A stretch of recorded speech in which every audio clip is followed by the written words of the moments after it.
Hello and welcome to Simplilearn. Today we're going to be giving you a Kubernetes tutorial. We'll provide the overview of how and why you should be using Kubernetes. But before we get started, don't forget to hit the subscribe button and the like button if you want to get notified about additional content from Simplilearn. And as always, if you have any comments about the material that you're about to see and you have any questions, please post them in the comments below. We do read them and we do reply to them. So with that said, let's jump in. So we're going to go through a bunch of things today around Kubernetes. We're going to cover what Kubernetes is and why you should be using it, along with the features of Kubernetes. We're also going to take a little bit of a look at Kubernetes versus Docker Swarm, as the two technologies do tend to get referred to quite frequently. And then we're going to do a deep dive into the actual Kubernetes architecture itself and how Kubernetes runs and operates within your network. And then finally, we're going to look at some Kubernetes use cases of how you can actually apply best learnings that other companies have used with Kubernetes. We'll finish everything off with a demo where we actually step through and use some of the actual codes that you can actually use to run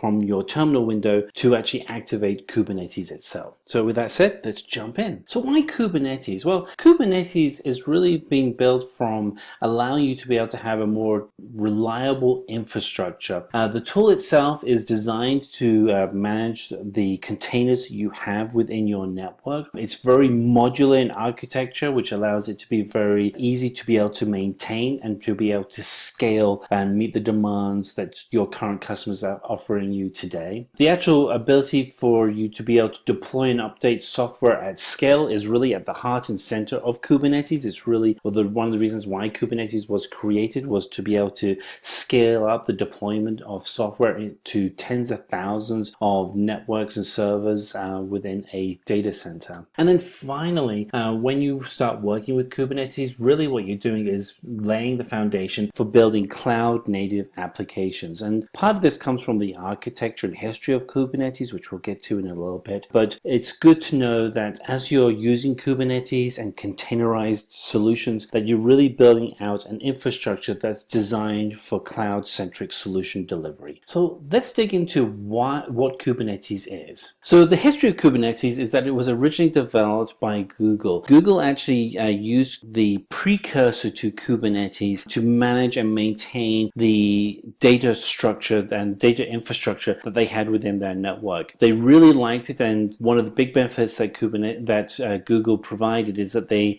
converted their code into an open source program that they released as Kubernetes in 2014 and made it open source. This means that any company can use Kubernetes. There's no charge for it. All you have to do is know how to use the command lines to actually get up and running. The benefit of Kubernetes being open source is that most cloud providers now support Kubernetes. So whether you're using Microsoft Azure, you're using Google Cloud or AWS, you'll find that you can actually use Kubernetes. And Kubernetes at its core really helped eliminate manual processes. So it allowed for deploying and scaling your container-based solutions much more effortless within a cloud environment. So let's jump into the features of Kubernetes and why you'd want to be using it. And we have a number of features that we want to kind of step through. Again, the first thing that Kubernetes is a strong benefit of is that it eliminates those manual processes and allows you to automate them. The benefit you have from this is that you can then scale up your automation across your entire network. So whether you are managing 10 nodes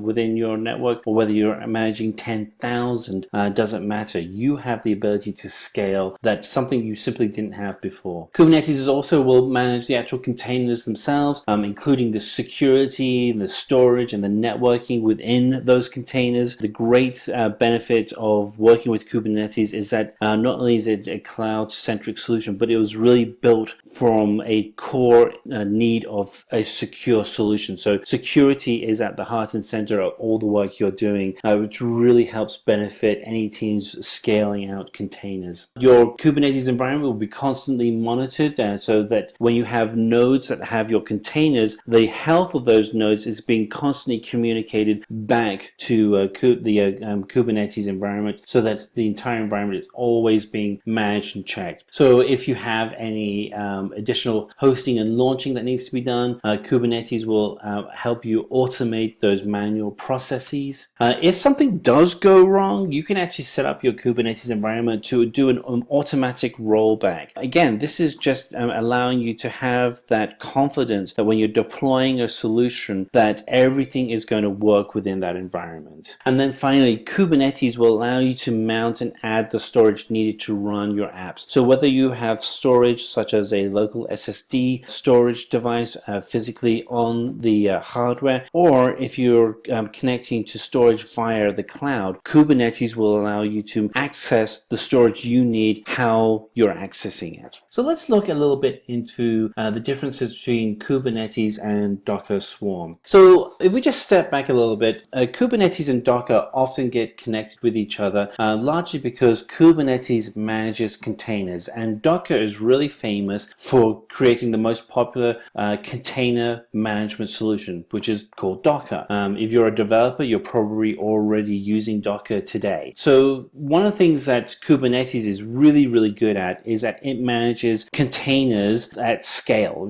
just massive volume of containers. Docker Swarm is Docker's alternative to Kubernetes. It's a tool that allows you to also manage large numbers of containers. There are differences between the two of them, and right now, without doubt, the most popular open source solution out there is Kubernetes from Google. It just has a massive community behind it, and the community really have embraced Kubernetes. Yes, the original product was developed by Google, but Google has been great stewards, and they've allowed the community to drive the future evolution of the product. Docker Swarm is actually managed and developed by Docker. There is a smaller community, but it is also a very passionate community, and the reason being is that both products are actually pretty good, and you just really kind of have to choose which one you want to go with. Without doubt, there is more customization and extensions built for Kubernetes simply because the community is just so much bigger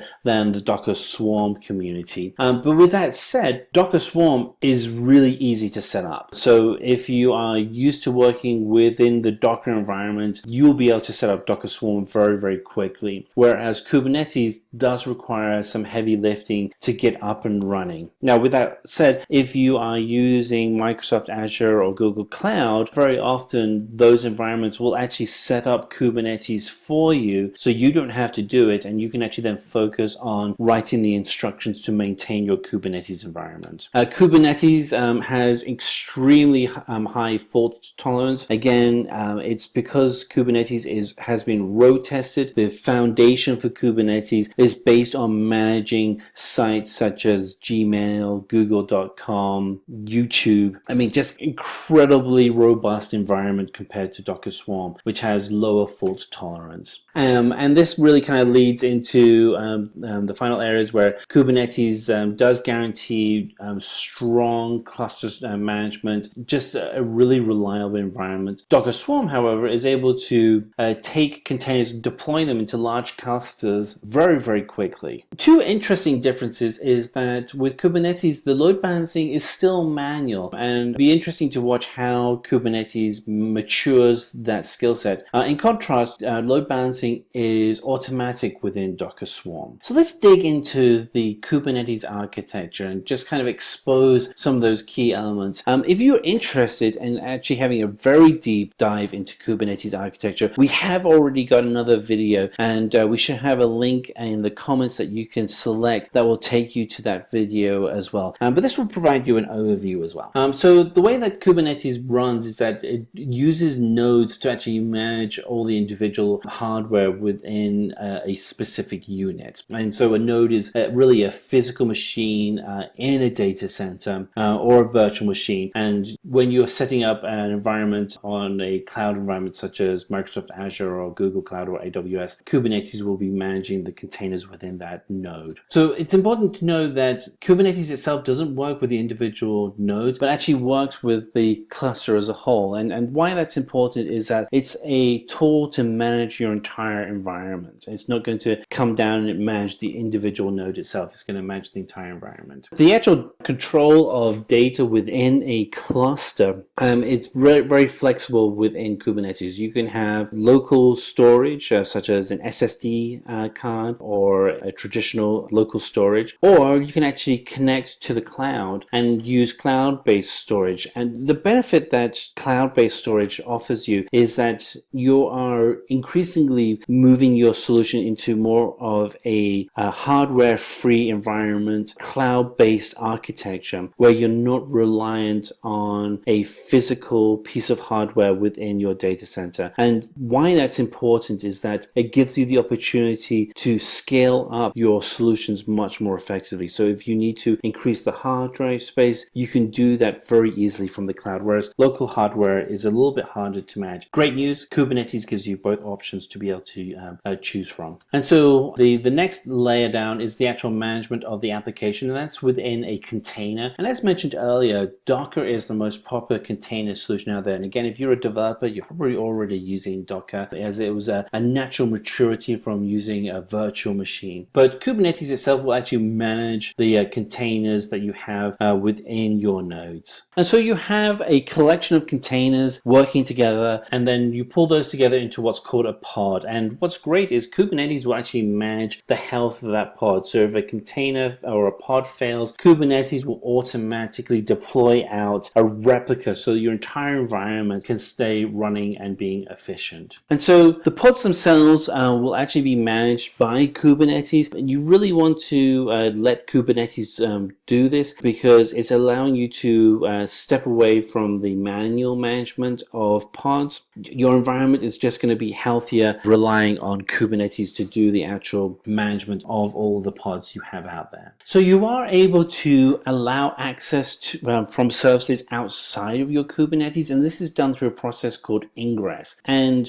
going back earlier, we talked about how security is a key part of all the work that goes into Kubernetes. And this is a great example of where you can use an external service but still have that layer of security that is vital for your solution. Because to be able to provide the ingress connection, Kubernetes requires an SSL connection, which automatically allows for a secure data transfer. Absolutely fantastic. So here we have an overview of the actual architecture. On the right hand side, we have our nodes and the pods within our nodes, and within those pods are the containers. On the left hand side, we have the master architecture, and the master architecture is the actual brains behind the work that you're doing. It's actually managing the schedules, the controllers for all of the nodes. And then at the bottom left hand side, we have commands which are written on a local workstation, and those commands are pushed up to the master. So let's kind of dig a little bit further into the architecture of the master. So the master itself is comprised of a number of key components. Again, this is the tool that's going to manage your entire Kubernetes infrastructure. The key components that you have are the etcd, control manager, scheduler, API server, and the key four components are etcd, or the cluster store, the controller manager, the scheduler, and the API server. The cluster store is the tool where all the details of the work that you're doing is stored. It's going to manage the rules, it's going to manage all the instructions, and this is where you're going to post that information. The controller is actually going to then perform the tasks that are stored in the cluster store. And as you'd expect, the scheduler is the tool that actually controls when instructions and tasks are pushed out to all the pods and nodes within your network. And then finally, you have an API server which allows you to be able to control all the operations. The actual operations themselves are all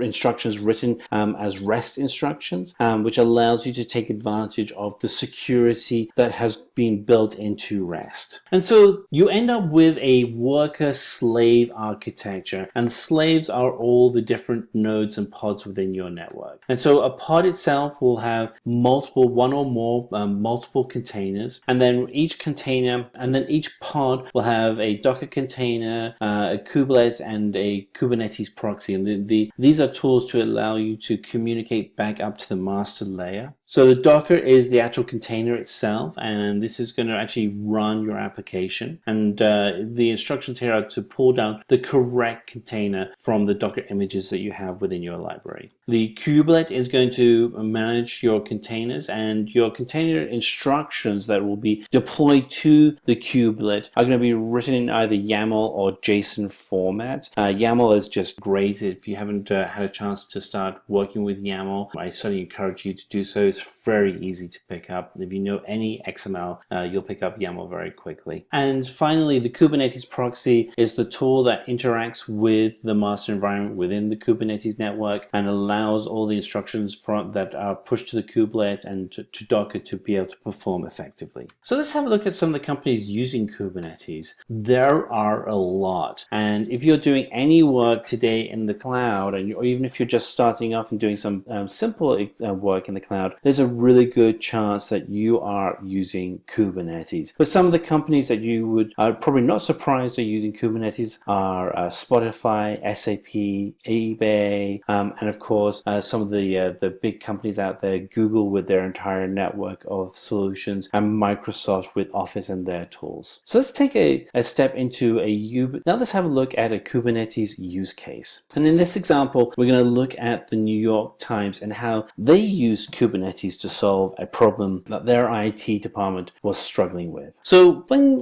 New York Times started working out of their data centers, their actual deployments were small and the applications were managed across VMs. But the problem is that as New York Times became more of a digital company, they started building more digital solutions. And at some point, they realized that what they needed to do was to embrace the cloud and move all their solutions to the cloud. However, their first step of using the cloud, and this is, I think, typical for a lot of companies, is that they treated the cloud-hosted provider in the same way as they would with a data center. And at some point, they realized they had to take a change. And this is where the development team came in and they said, look, how about we stop thinking of our solutions as a data center, even though they're being run in Amazon, and start thinking of them as cloud-first solutions. And so what they proposed and what they ended up doing was using Google Cloud Platform with Kubernetes as a service to provide greater efficiency. And so by using Kubernetes, they had the following advantages. They're able to deliver solutions at a much faster speed, and in the world of digital content, speed is everything. They were able to reduce the time for deployment from minutes to seconds, and by doing this, they were able to increase the amount of time, uptime for the actual infrastructure. Updates began to be deployed independently and when required, so you didn't have to schedule an event when you do the deployment. It just happened. And there was a more unified approach to deployment from the engineering staff, which just made the whole solution more portable. So the fundamental end line for the New York Times is that by leveraging Kubernetes, they were able to automatically manage their deployments and scheduling of solutions instead of having to do solutions through a more traditional ticket-based system. It just really speed up the efficiency of the New York Times website. So let's finally kind of look into some of the important terminologies before we take our time to do a demo. So we have 6 terms that we're going to look through, and we'll let you read through these, but we have a cluster, which is a set of machines, physical or vertical, in which applications are managed and run. We have a node, that are the worker machines that run containerized applications and other workloads. There is the pod, which is within a node and is a group of containers that are deployed together on the same host. We have replication controllers, and a replication controller is used to define a pod's life cycle rather than to create the pods directly. We have a selector, which is an expression matched label to filter specific resources. Labels are key value pairs that are attached to objects such as pods. The key value pair or the label can be filtered, organized, and perform operations on resources. Replication sets define how many replicas of each pod will be running and managed when you want to either replace a pod when it dies. Annotation is a label with much larger data capacity. A name is a resource as it is identified. Volume is the directory in which data is accessible to a container. Namespaces provide additional qualification to a resource's name. And then finally, service is an abstraction of the top tier pods which provide a single IP address and DNS name by which the pods can be accessed. So at this time, what we want to do is take you through Kubernetes demo, actually runs through some of these basic controls. So we're going to take you through a video of how to actually install Kubernetes and to use some of the basic instructions. So Kubernetes is the most widely used platform for container management. The first step is to actually install the necessary dependencies. So let's see if there's any updates first. So to check if there's any updates, we're going to use the command sudo apt-get update. We're going to enter in our password, and this looks like it's going to take a few minutes because we've got a few updates that need to be running. All right, we're done. All right, next we're going to write sudo apt-get install -y apt-transport-https, and this will install all of the dependencies we need to actually start installing the solutions needed for Kubernetes. All right, that was quick. Now we're going to put in the Docker dependency, and the way we do that is write the command sudo apt install docker.io.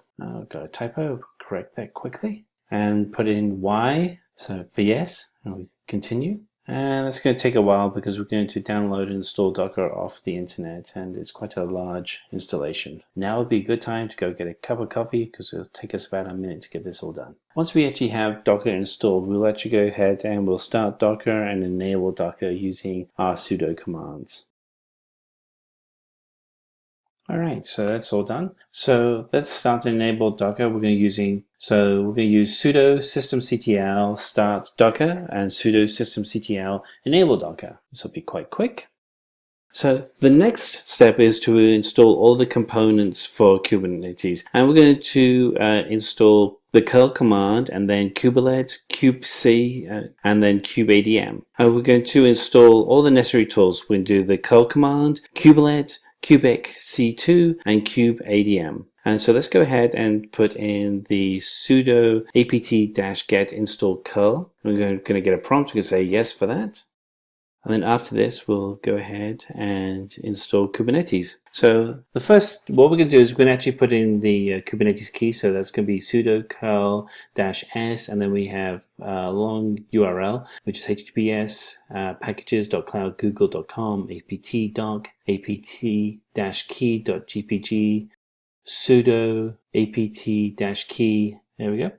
Correct my typo there.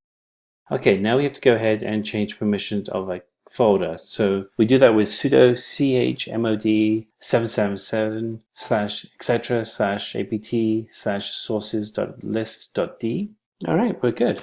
Okay, now you want to go ahead and open up your text editor, and we're going to make an actual edit, and we're going to create a simple file. And so what we're going to type in is the following command: db http apt-kubernetes.io /kubernetes-xenial main. And we're going to save this file in the etc folder, and then look for, and then apt, which is going to be down a little bit. And there we have it. And we're going to save it in the apt-get updates. And we're going to name this file as kubernetes.list. And we'll save that. And then we can close out the notepad and go back to the terminal window. And let's look and see if there are any updates again. So we're going to go ahead and run apt-get update, and it's going to run any updates from what we've created. And we want to check what's in the folder. And so we do cat /etc/apt/sources.list.d/kubernetes.list.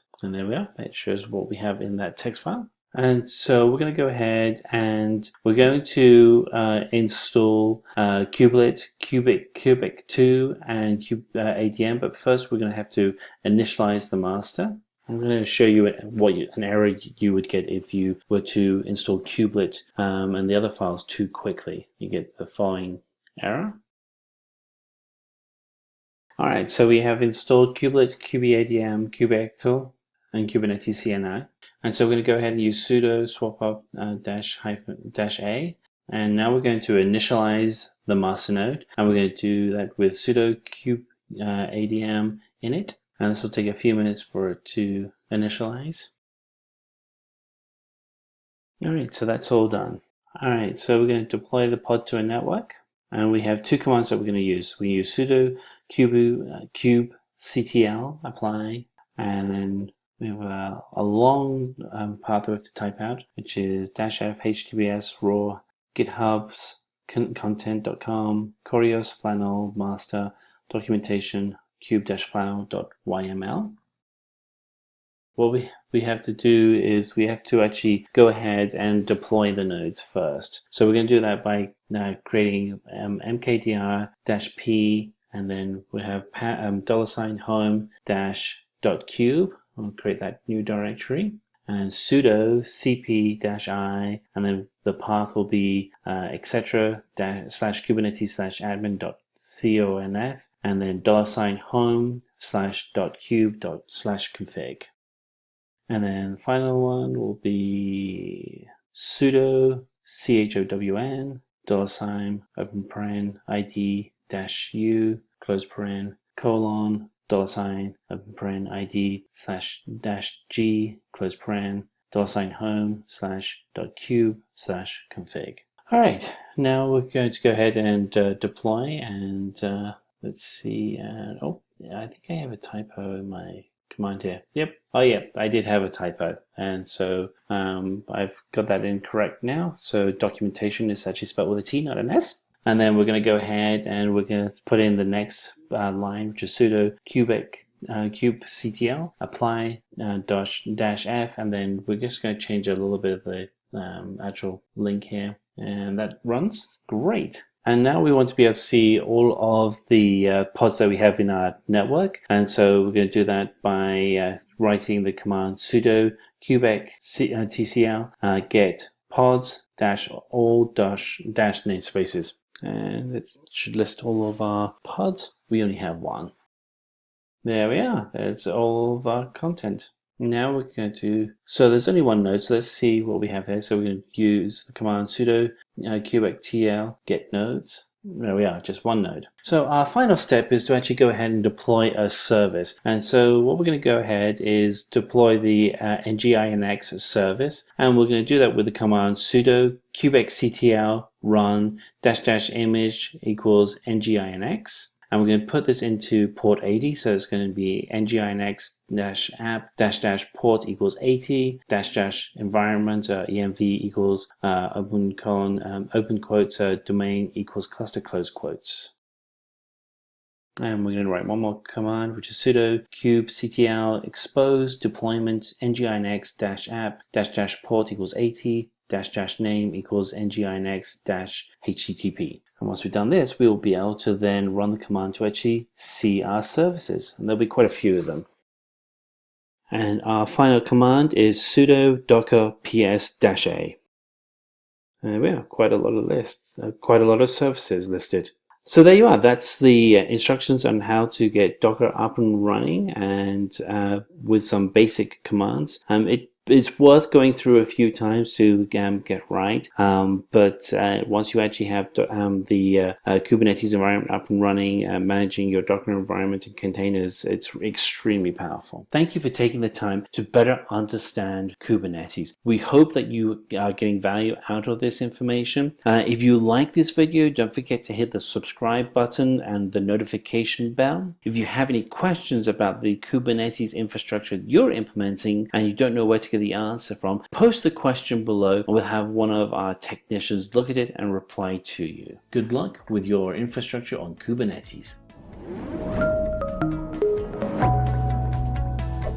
Hi there, if you like this video, subscribe to the Simplilearn YouTube channel and click here to watch similar videos. To nerd up and get certified, click here.